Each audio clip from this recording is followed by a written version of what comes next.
Nos quedábamos en la anterior clase analizando un poco sobre qué son los sistemas dispersos. Todo esto llegamos y concluimos pues de que como la materia está compuesta esencialmente de dos grandes grupos que conocemos, que son las sustancias y las mezclas, y que a la vez las sustancias se dividen en elementos y compuestos, y que las mezclas pueden ser homogéneas o heterogéneas. Y bueno, así a su vez, pues las podemos separar a través de diferentes métodos de separación que corresponden a sus características propiamente físicas. Bueno, revisábamos un poco el concepto de sustancia y bueno, la sustancia es bastante común y pues tiende a ser utilizado, ¿no? En diferentes contextos. Pero bueno, una sustancia es materia que contiene solamente un tipo de átomo o molécula. Entonces, por lo contrario, pues la mezcla contiene una combinación de diferentes átomos o moléculas. A las disoluciones en conjunto, es decir, solutos y disolventes, se les conoce como sistemas dispersos y su clasificación es en tres grandes tipos. Pueden ser disoluciones o soluciones, coloides o suspensiones. Ay, no le alcancé a dar a aceptar. Ahorita que se integre. Las mezclas pueden ser de dos grandes tipos. Pueden ser heterogéneas o homogéneas. Así, en las mezclas heterogéneas, pues tenemos el típico ejemplo del aceite con el agua, la ensalada de verduras o arena con agua, etcétera. Y bueno, las mezclas homogéneas no podemos ver como tal la fase dispersa, ¿sí? Entonces ahí, o el soluto, ahí tenemos la sal disuelta en agua. Claro, obviamente si esta sal si esta solución se sigue saturando, será evidente se convertirá en una mezcla heterogénea, ¿no? Este es un ejemplo de poquita sal, claro, ¿no? Que a veces se pasa desapercibido, los perfumes, el azúcar, y también pasa lo mismo con el azúcar. En un momento, pues la solución recibe tanto soluto que se vuelve sobresaturada y ya es evidente. Los sistemas dispersos pues están constituidos por dos o más sustancias puras unidas físicamente, quiere decir que son mezcladas y a la vez pueden separarse por métodos físicos. Y veíamos y analizábamos las principales diferencias de cada uno, ¿no? De las soluciones, los coloides y las suspensiones. Prácticamente las soluciones se diferencian de los coloides y las suspensiones porque no dispersan la luz, ¿sí? Los coloides, Profe, sí, ajá. ¿apuntamos algo o nomás nos está explicando y escuchamos o cómo? Sugiero que apunten las ideas clave en su cuaderno para que lo vayan teniendo ahí bien ubicado para el momento de hacer su examen. Ok, Y, perfecto, profe. ok, por otro lado están las suspensiones que se separan también mediante membrana y se sedimentan en reposo. Una característica específica de las suspensiones es que se sedimentan en reposo a diferencia de las soluciones y los coloides. Las suspensiones, especialmente bueno, a lo que se refiere es que sedimentan es que se van al fondo. ¿Okay? Bueno, y dependiendo del tamaño de las partículas, es como se clasifican, ¿no? Pueden ser las soluciones, partículas disueltas soluto que tienen tamaño molecular o iónico, lo cual pues hace posible observarlas a simple vista. Por otro lado, pues están los coloides, que son esas partículas también de mayor tamaño que las del soluto en una solución y menor que las suspensiones, es decir, un tamaño medio. Y las suspensiones, en la cual el tamaño de las partículas es mayor a 10 nanómetros. Y esta es la razón por la que se sedimentan en reposo, es decir, se van al fondo por el tamaño de las partículas. Veíamos que pues estos sistemas están en todos lados, es la mantequilla, el agua de mar, la gasolina, los productos de limpieza, los medicamentos, los líquidos corporales. Especialmente, bueno, en los líquidos corporales nuestra sangre es un sistema disperso. Podemos encontrar también ciertas sustancias líquidas, por ejemplo, la orina, los jugos digestivos también son sistemas dispersos, la saliva. Bien, ¿cuáles son estas características de las soluciones? Pues las soluciones están conformadas por dos o más sustancias puras en una fase y su composición puede ser variable. Las disoluciones consisten en un soluto disuelto en un disolvente. Y bueno, su tamaño de la solución oscila hasta 0.001 picómetros. Entonces, o nanómetros, creo que ese es. Sí, son nanómetros. Y bueno, los medios físicos por los cuales se pueden separar sus componentes son generalmente destilación y evaporación, que son los métodos que veremos en la siguiente clase, ¿no? ¿Cuáles son estos métodos con los que se pueden separar?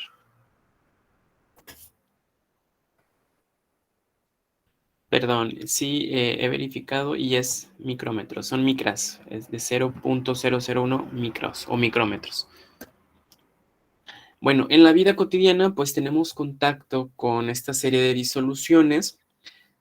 Cuando ustedes se lavan las manos al despertar, cuando terminan de comer, etcétera, pues utilizan una barra de jabón. Después, en la mesa del desayuno, pues toman una suculenta taza de café que se preparó con crema y azúcar y durante el día, pues compramos también un refresco, una bebida gaseosa. Entonces no nos damos cuenta, pero durante el día se tuvo contacto con algunas disoluciones, entre ellas, pues estas son la barra de jabón, el café y el refresco. ¿Cuáles son los componentes de la solución? Lo que mencionaba hace rato es el soluto y el disolvente, que pues prácticamente yo sé que lo recuerdan desde la secundaria. Y el soluto es esa sustancia que se va a disolver en una disolución. Eh, Entendemos, bueno, el concepto de disolución pues viene de dos, es decir, que en una pues hay dos soluciones. Componente presente en menor cantidad que el disolvente. Entonces sí, el soluto no, usualmente va a estar presente en menor cantidad que el disolvente. Y el disolvente o solvente es la sustancia que disuelve en una disolución. Y ese es el que va a estar presente en mayor proporción. Bueno, en una disolución de azúcar, pues al 5% en agua, el azúcar es el soluto y el agua es el disolvente o solvente. Es una disolución acuosa debido a que el disolvente pues es agua. Entonces aquí podemos analizar pues, cuál es el solvente y cuál es el soluto. Ojo, no se pierdan con eso de disolvente, sino que pues así se le menciona cuando son las dos sustancias, ¿no? En una. Dependiendo del estado físico de cada uno de los componentes que van a formar a las disoluciones, estas se pueden clasificar en gaseosas, líquidas y sólidas. Bueno, el tipo de solución sólida, en el caso de, por ejemplo, el soluto, pues puede ser sólido, líquido y gaseoso, y el solvente, pues puede ser un sólido. Y tendremos algunos usos en la día, por ejemplo, las aleaciones metálicas, el cobre, el oro, las amalgamas, el acero inoxidable y el hidrógeno, el acero y el hidrógeno. En el caso de de soluciones líquidas con un solvente líquido, pues un ejemplo de sólido, pues tenemos el agua con azúcar, de un líquido alcohol en agua, el tequila, el gaseoso, pues que pueden ser los refrescos, carbonatadas y el agua. En el caso de los gases, un gas con un solvente gaseoso en un soluto sólido, con un soluto sólido, pues son los desodorantes. Cuando es un líquido, son los líquidos volátiles, la acetona, la gasolina.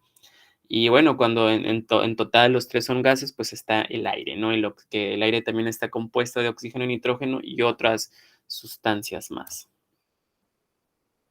Y bueno, aquí son ejemplos de estas soluciones que tal vez no sabíamos, ¿no? Que se clasifican de esta manera, ¿no? Tenemos el aire, el refresco, el vino, los empastes dentales, la salmuera y el acero.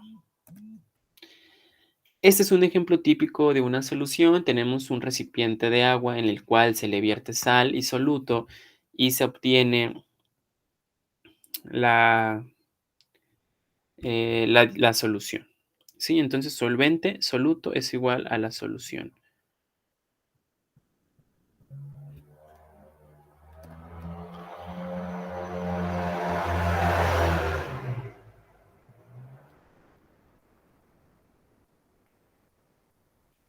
Bien, existe un fenómeno que se llama solubilidad, que bueno, es la capacidad de una sustancia para disolverse en otra, que es el disolvente. También hace referencia a la masa de soluto que se puede disolver en determinada masa de disolvente en ciertas condiciones de temperatura o presión. ¿De qué va a depender la solubilidad? Pues obviamente de la temperatura, de la presión y de las propiedades del soluto y del solvente. Bueno, normalmente de la temperatura, la solubilidad va a aumentar a medida que aumenta la temperatura. Y esto es evidente cuando nosotros tenemos un mechero y ponemos a calentar. Si seguimos derramando más soluto en el disolvente, pues veremos ya la capa dispersa. Pero si nosotros agregamos temperatura, esta se va a disolver por un momento mientras esté la temperatura, pero al momento de que se disminuya, obviamente va a volver a su estado original.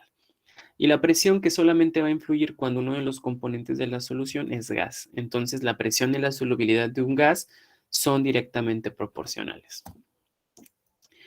Y bueno, aquí existen diferentes tipos de solubilidad y las disoluciones se clasifican así de acuerdo a la solubilidad en insaturada, saturada y sobresaturada. Obviamente la insaturada es cuando existe tal vez una proporción entre el soluto y el disolvente. La disolución saturada mantiene, bueno, perdón, más bien es esta la que existe un equilibrio, la saturada, y la insaturada es la que en la cual hay menos soluto que el disolvente, y la sobresaturada es en la que obviamente se sobrepasa el soluto, ¿no? Y el disolvente pues queda, ya se sedimenta y se empieza a hacer evidente la fase dispersa. Existe un ejemplo en la que, pues nosotros, al momento de que nosotros mezclamos agua con aceite, creemos que realmente nunca se combinan, ¿no? O sea, nosotros nos han enseñado que así combinas tu aceite con agua, nunca se van a combinar. ¿Alguien tiene otra idea contraria a esto? ¿A qué sucede con el aceite? ¿Por qué si ustedes siguen virtiendo aceite a una solución, siempre se va a ver la fase dispersa y esta se va a convertir en una mezcla heterogénea?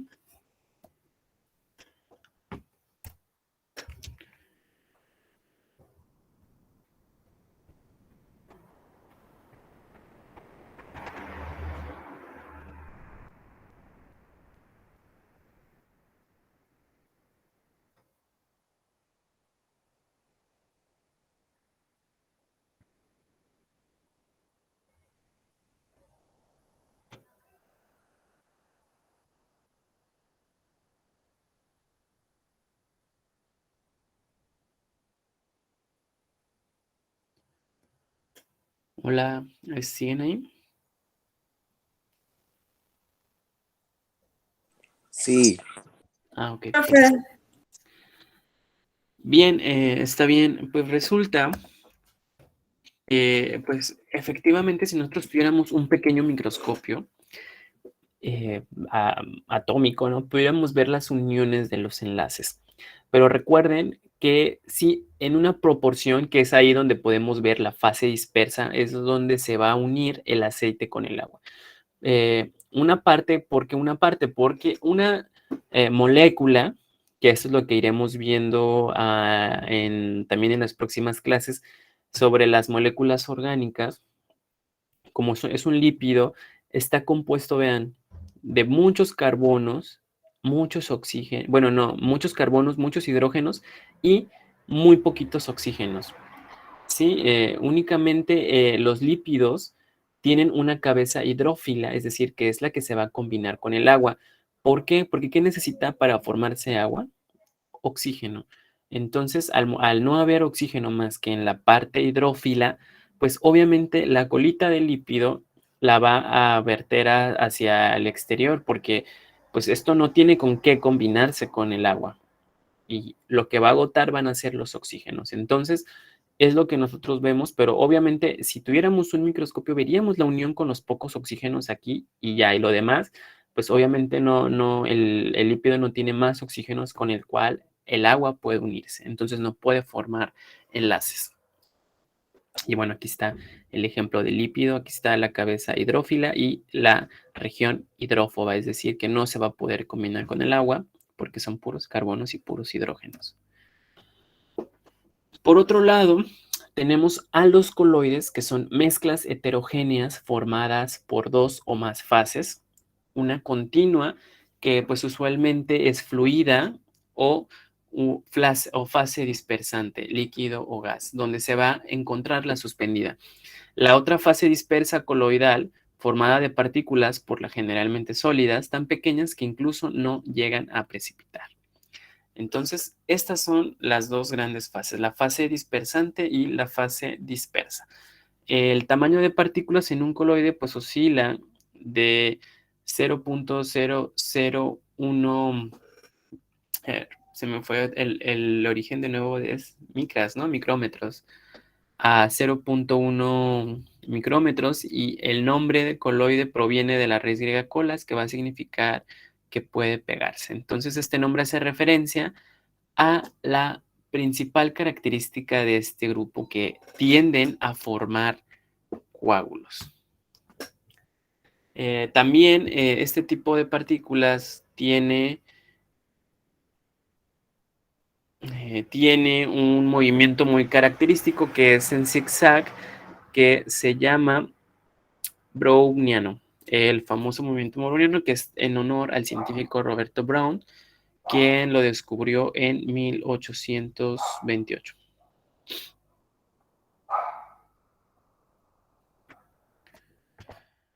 También las partículas de los coloides tienen el tamaño suficiente para poder dispersar la luz visible cuando un haz de luz incide sobre las partículas.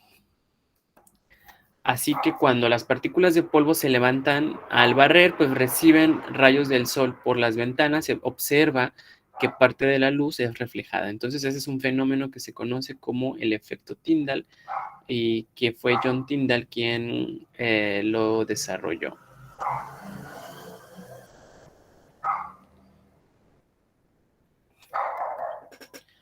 Dependiendo del disolvente y del soluto, pues los coloides también reciben diferentes nombres.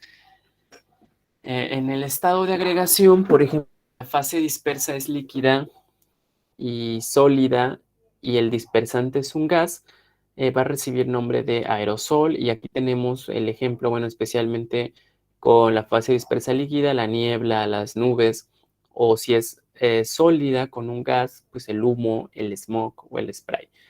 En el caso del coloide, que es en el sol, la fase dispersa es líquida y la dispersante es sólida, pues tenemos la sangre, el betún, la tinta china, o si es sólido y sólido, pues obviamente se hará un helado. Y bueno, las emulsiones que pues llegan a ser líquidas también, tenemos la mayonesa, la leche y las cremas faciales. Y bueno, estos son otros ejemplos que podemos mencionar y observar, ¿no? Las gelatinas, la espuma, el unicel. Las suspensiones es una mezcla heterogénea formada por un sólido en polvo o soluto insoluble, que es decir, que tiene una fase dispersa en un medio líquido dispersante o solvente. Son turbias y no permiten el paso de la luz. Las partículas dispersadas son muy grandes y precipitan en reposo, entonces estas se pueden separar por filtración. Y el tamaño de la partícula en una suspensión pues es mayor a 0.1 micras. Las suspensiones pues son inestables porque después de un cierto tiempo estas partículas tienden a sedimentarse. Entonces ahí están las pinturas que tienen que darle una vuelta antes de usarlas, ¿no? Dependiendo de la densidad. Las pinturas que, bueno, ese es el ejemplo al fondo de la lata. Otro ejemplo también de las suspensiones son los medicamentos que traen la indicación agítense antes de usarse, ¿no? Como la penicilina, la pectina, la amoxicilina, etcétera. Entonces, estas pues son suspensiones. Existe la manera de calcular y analizar cuantitativamente la concentración en las soluciones, y esta se puede dar a través de 3 diferentes cálculos. Es por partes por millón, en la cual es la masa del soluto sobre la masa de la solución multiplicado por 1.000.000, o el porcentaje en masa, en que pues es la masa del soluto entre la masa de la solución por 100, y la molaridad, en la que es los moles del soluto entre los litros de la solución. Y así nosotros podemos calcular tanto unidades físicas como unidades químicas de los sistemas dispersos, ¿no? Podemos calcular el porcentaje en masa, en volumen, masa-volumen o partes por millón, o también calcular la molaridad, la normalidad y la fracción molar de los sistemas dispersos.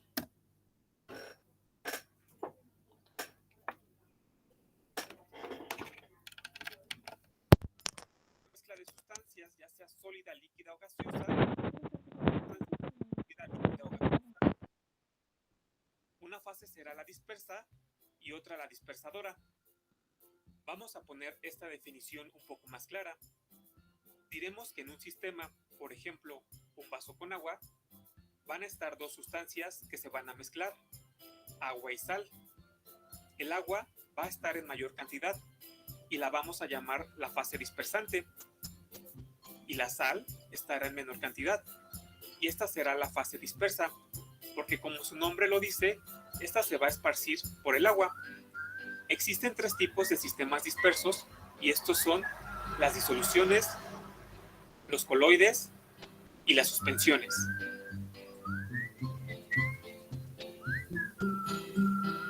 Empezaremos a hablar de las disoluciones.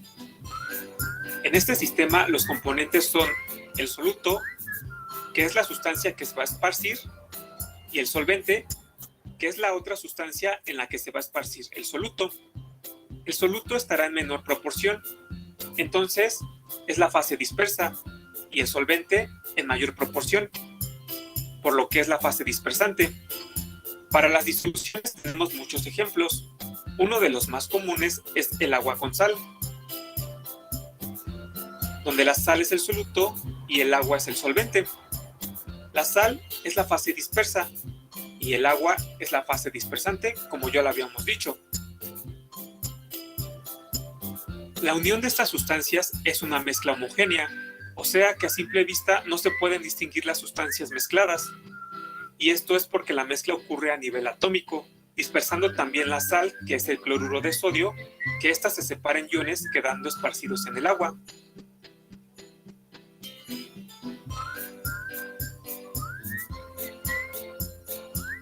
Como la materia tiene 3 estados de agregación, pueden haber 9 tipos de disoluciones.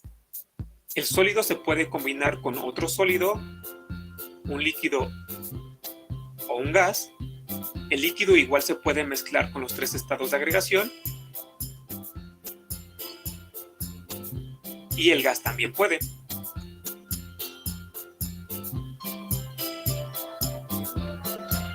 Es importante mencionar que cuando hablamos de disolución de sólidos en líquidos, tenemos que tener en cuenta la solubilidad.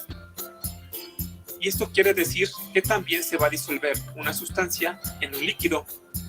El ejemplo más común es el agua como disolvente.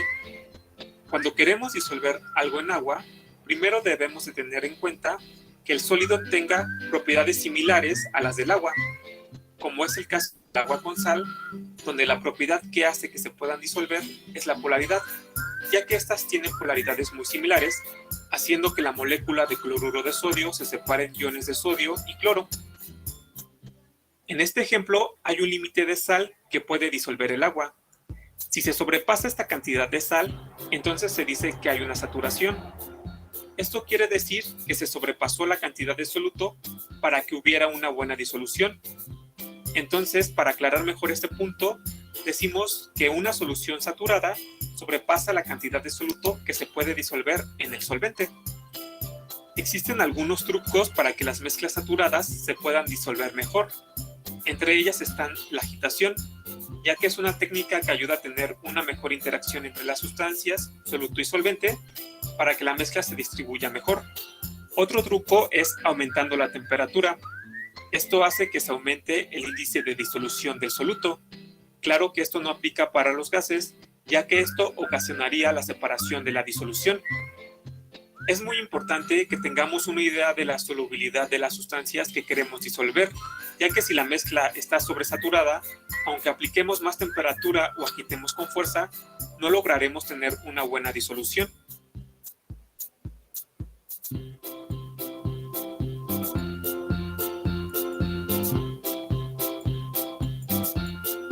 Coloides.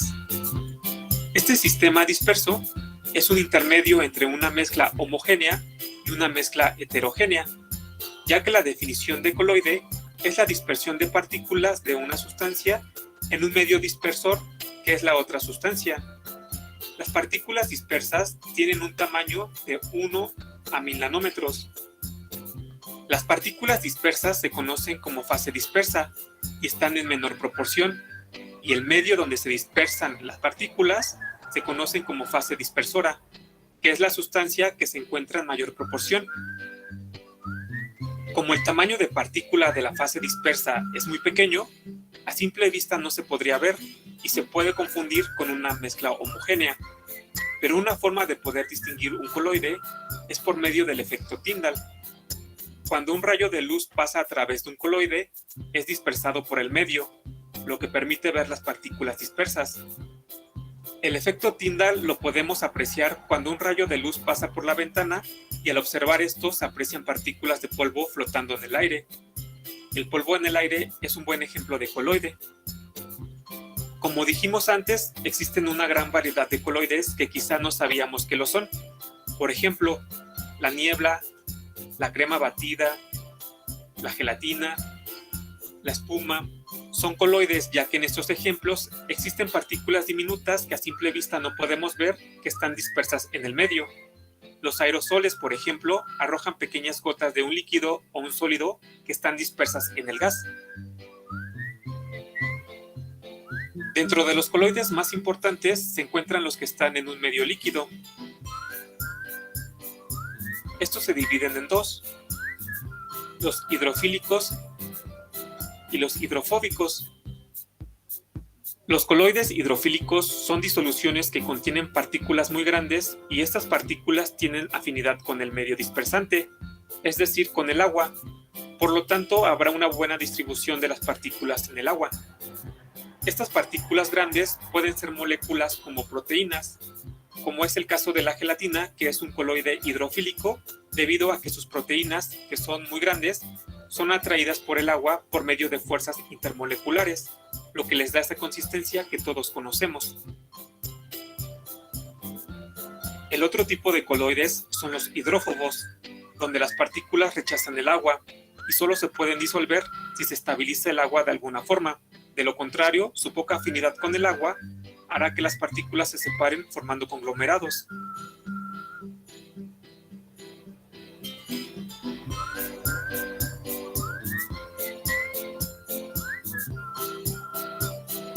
Suspensiones. Este sistema disperso está formado por partículas pequeñas, pero la característica de estas partículas es que no son solubles en la fase dispersora. Podemos decir que es una mezcla heterogénea, debido a que no hay una buena interacción entre las sustancias. A simple vista se pueden observar las partículas suspendidas en la fase dispersora, que por lo general es un líquido. La diferencia de las suspensiones y los coloides son el tamaño de partícula, ya que las partículas de las suspensiones son mayores, haciéndolas visibles ante el ojo humano. Una característica de las suspensiones es que éstas se pueden conglomerar, por lo tanto se sedimentan o flotan después de un tiempo. Esto dependerá de su densidad con respecto de la del medio dispersante. Un ejemplo de esta suspensión puede ser cuando intentamos mezclar un medicamento en agua y este no logra disolverse del todo, quedando el medicamento esparcido en el agua. Aunque en la mayoría de las suspensiones las partículas son sólidas como medio disperso, también pueden ser líquidas.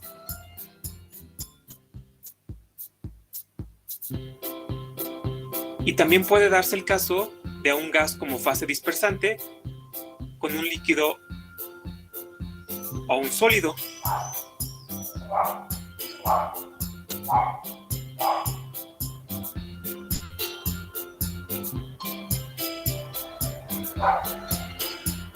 Si te gustó este video, dale like y suscríbete.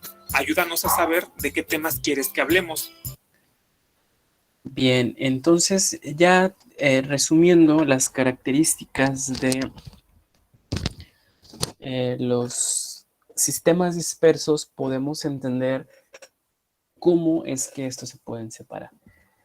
Entonces, los métodos de separación se basan en diferencias entre propiedades físicas de los componentes de una mezcla, que pueden ser punto de ebullición, densidad, presión de vapor, punto de fusión, solubilidad, etc.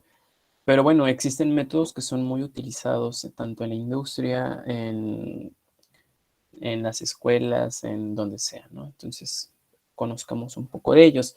Tenemos la filtración, en el cual consiste en retener partículas pues, a través de una barrera. Esto pues todo lo hemos hecho, ¿no? Nosotros con el momento de que cocinan, cuando van a vertir el espagueti, ¿no? al agua. Entonces es esto, ¿no? Utilizan mallas, fibras, material poroso, un relleno sólido.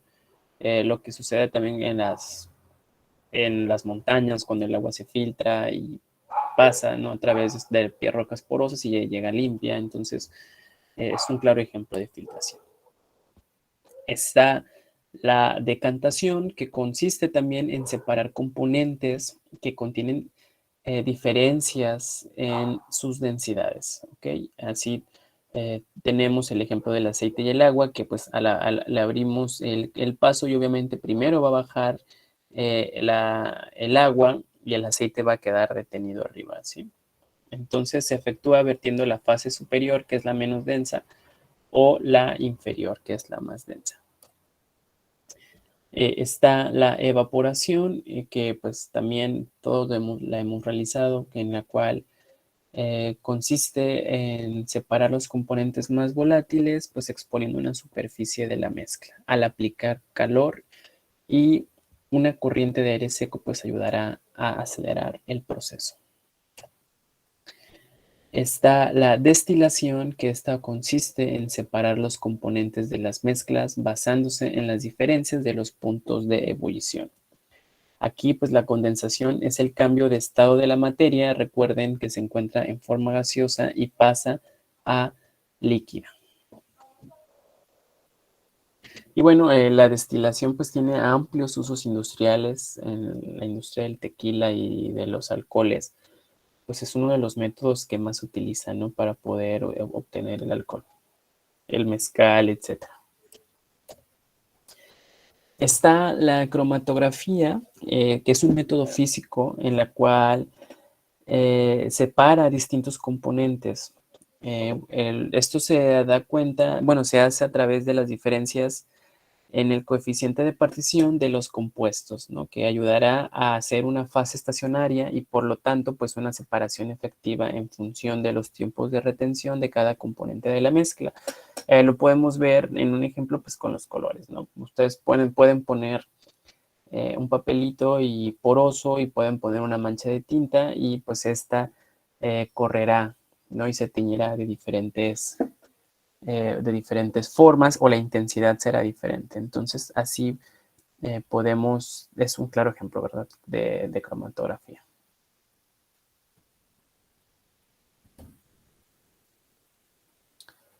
Claro, obviamente en el caso de la cromatografía, al tener también ciertas sustancias, pues nosotros podremos ver hasta dónde llega cierta sustancia en el papel. Está la centrifugación, que esa es utilizada mucho en los laboratorios, en los hospitales, ¿no? Y es la que cuando nos sacan sangre, ¿no? La típica que nos sacan una muestra de sangre y es necesaria centrifugar para poder obtener los componentes sanguíneos. La centrifugación es una fuerza mecánica y centrífuga que utiliza pues una máquina que se llama centrifugadora, y va a imprimir. Lo que va a hacer es que va a hacer que la mezcla en movimiento de rotación pues se vaya al fondo, ¿no? A través de los movimientos de rotación que tiene la centrífuga. Y bueno, esto va a hacer que se sedimenten y al momento de que se sedimenten, pues hasta el final, por diferencia de peso y de mayor densidad, son como se van a ir separando las sustancias. Así tenemos, por ejemplo, que pues, los eritrocitos son los que más abundan y pues por lógica son los que más se sedimentan. Después tenemos a las plaquetas y luego el plasma, ¿no? Que es lo más liviano, la mayoría es agua, y aquí es donde tenemos todas las cosas que tienen que ver con protección, ¿no? Las inmunoglobulinas, los anticuerpos, aquí los vamos a encontrar.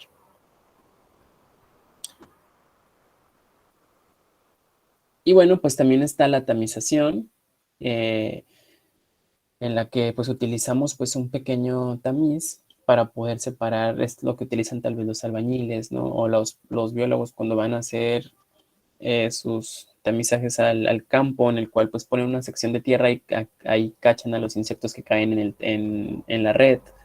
Está la imantación, que se usa para separar una mezcla con componentes sólidos en las que contengan hierro. Está la filtración, que esa ya la vimos, y bueno, y la decantación. Este método consiste en separar un sólido de un líquido. Para esta técnica se usa un material poroso, el cual retendrá las partículas sólidas que estén en el líquido. El material poroso, por lo general, es de una malla que tendrá poros menores al tamaño de las partículas sólidas. Simplemente basta convertir la mezcla en otro recipiente donde previamente se colocó la malla o papel filtro para que ahí se depositen las sustancias sólidas.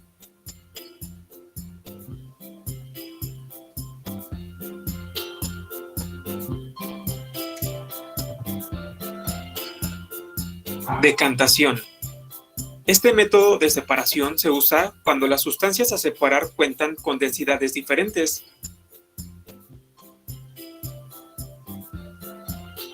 Esto causa que las sustancias estén separadas en el mismo sistema, por lo que a simple vista se podrá observar las sustancias.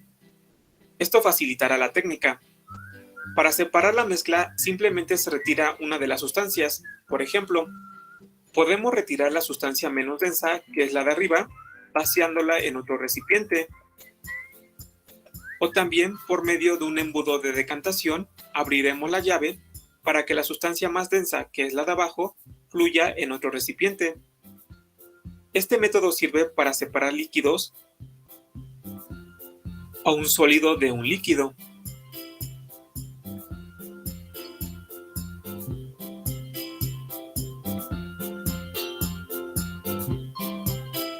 Imantación.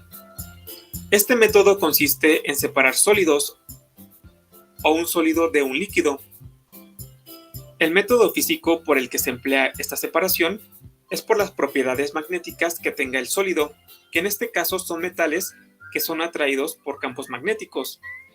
Hay que mencionar que no todos los metales cuentan con propiedades magnéticas. Entonces, para realizar esta técnica debemos de saber ese dato.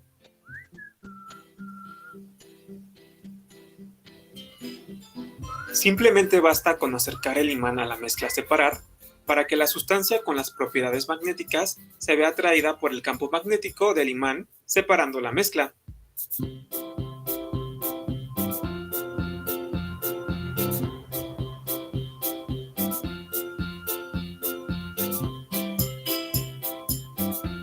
Destilación. Este método de separación consiste en separar un líquido de otro líquido. Esto gracias a los puntos de ebullición de estos. Sabiendo el punto de ebullición del compuesto más volátil, es decir, el que se va a evaporar primero, se llevará a esa temperatura para que ese compuesto cambie su estado de agregación del líquido a gaseoso.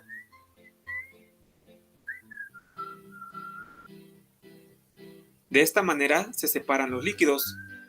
En este método, si el compuesto de interés es el que se evapora, este se almacena en un contenedor que cuenta con un enfriador que volverá a convertir el vapor en líquido, recolectándolo en otro recipiente.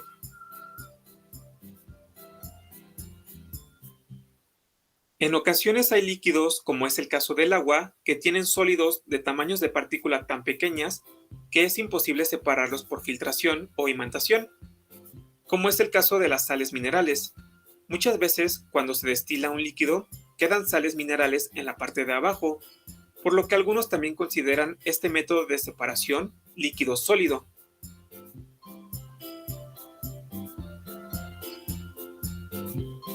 Cristalización. La cristalización es un proceso de separación donde se separa un sólido de un líquido.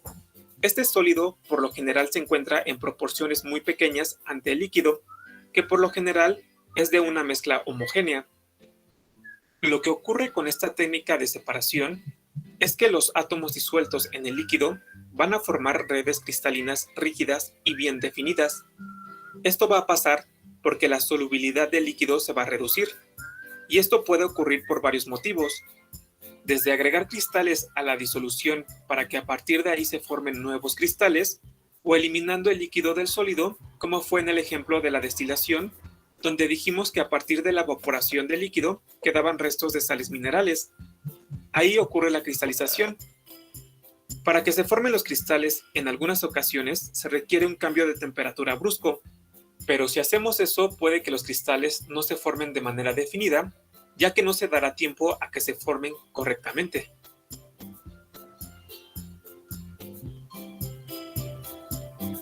Cromatografía. La cromatografía es un método de separación donde dos o más componentes se van a aislar, y esta separación será gracias a dos fases, denominadas fase estacionaria y fase móvil. Lo que ocurre con esta técnica es que las sustancias a separar van a estar inmersas en una fase móvil, que en este ejemplo será el agua. Como dice su nombre, esta fase móvil transportará a las sustancias hacia la fase estacionaria, es decir, la que no se mueve, que será en este ejemplo un pedazo de papel. Esta fase estacionaria será por donde pase la mezcla a separar. En este paso, la fase estacionaria será más selectiva con ciertas sustancias de la mezcla. Para este ejemplo, la mezcla será una mancha de tinta. Cuando la mancha de tinta avance por la fase estacionaria, esta se va a descomponer en colores diferentes, separando la mezcla. Esto ocurre porque la fase estacionaria tendrá más afinidad con ciertas sustancias, reteniéndolas en el papel, mientras que las otras, con menos afinidad, seguirán subiendo, pero aún así se seguirá separando la tinta, ya que seguirá teniendo afinidad hacia otras sustancias de la mezcla. La afinidad que tiene la fase estacionaria por las sustancias tiene que ver con la masa y la polaridad, e incluso en algunas técnicas de cromatografía tiene que ver con los puntos de ebullición. Para este ejemplo, el agua es la fase móvil porque al mojar el papel, este va a ir absorbiendo el agua junto con la tinta. Este método de separación puede resultar algo complejo debido a que se debe de tener la suficiente información sobre las propiedades de la mezcla para que se pueda saber qué tipo de fase móvil y fase estacionaria usar para que la separación sea óptima.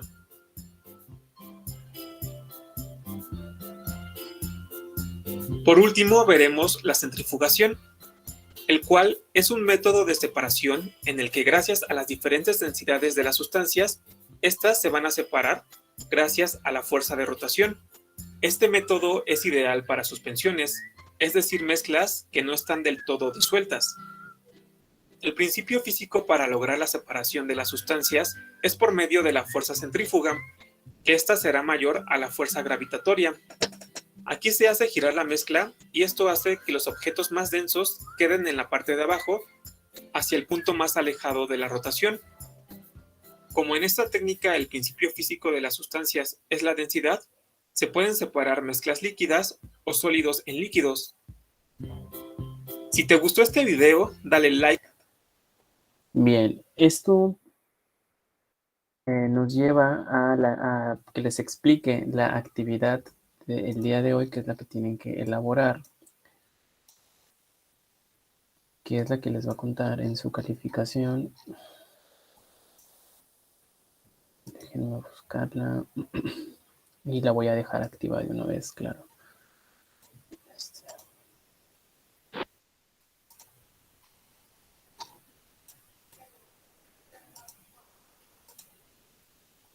Bien, ya está. Se llama ejercicio de clase 1. Y ya la pueden consultar. Tiene que ver con el tema que vimos el día de hoy en clase para que recuperen lo que hemos analizado. Voy a compartir la pantalla.